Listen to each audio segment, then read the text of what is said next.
जब तक ये सनातन के ठेकेदार, जिनको तुम तथाकथित धर्माचार्य कहते हो, इनके पास में धर्म का कोई वैज्ञानिक आधार नहीं होगा, तब तक ये धर्म खड़ा नहीं हो सकता। कोई वैज्ञानिक आधार नहीं। और इन्होंने जैसे सनातन को मिटाने की सोच रखी है। आज ये धर्म के नाम पे, पुण्य के नाम पे इतना भयंकर पाखंड,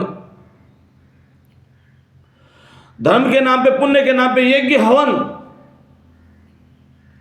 1 कुंड का, 9 कुंड का, 100 कुंड का, 108 कुंड का, 1500 कुंड का, 2100 कुंड का, ये अंधे धर्माचार्य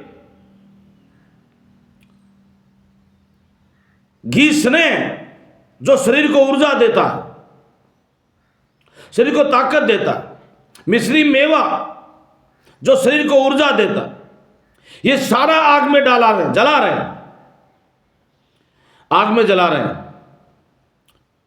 घी इतना महंगा, अगर कोई खाएगा, बालक खाएगा, बुजुर्ग खाएगा, जवान खाएगा, उस शरीर में ऊर्जा आएगी, ताकत आएगी। मिश्री मेवा खाएगा, ये आग में जला रहा है। ये हिंदू लोग, इसलिए इनको काफिर कहा जाता है कि जो ऊर्जावान चीजें थी, जो मनुष्य के लिए गुणकारी चीजें थी, जो सकारात्मक ऊर्जा की चीजें थी, इनको ये आग में हवन कर दे रहे हैं।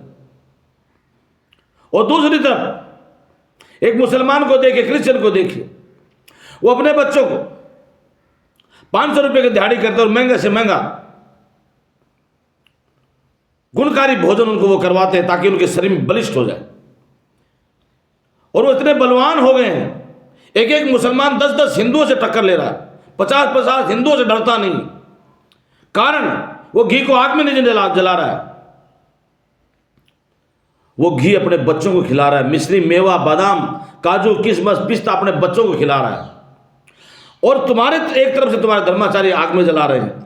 तुम्हारे बच्चे मजबूत किससे होंगे? जब वो घी खाएंगे, मिश्री मेवा खाएंगे, पिस्ता खाएंगे।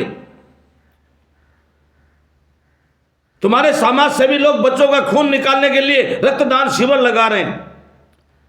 और जब खाने की बारी आती है तो तुम्हारे धर्माचार्य उस घी को, जो जिसे ऊर्जा आती है, ताकत आती है, उसको आग में धकेल रहे हैं। इसलिए काफिर कहा जाता है कि जो ऊर्जा देने वाली चीजें थी, इनको जला रहे हैं, भस्म कर रहे हैं।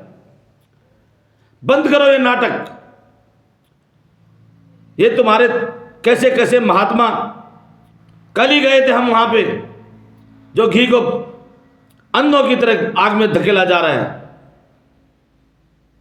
कब तक इस देश धर्म को खत्म करते रहेंगे तुम्हारे धर्माचार्य, इस बात का हमें पता नहीं।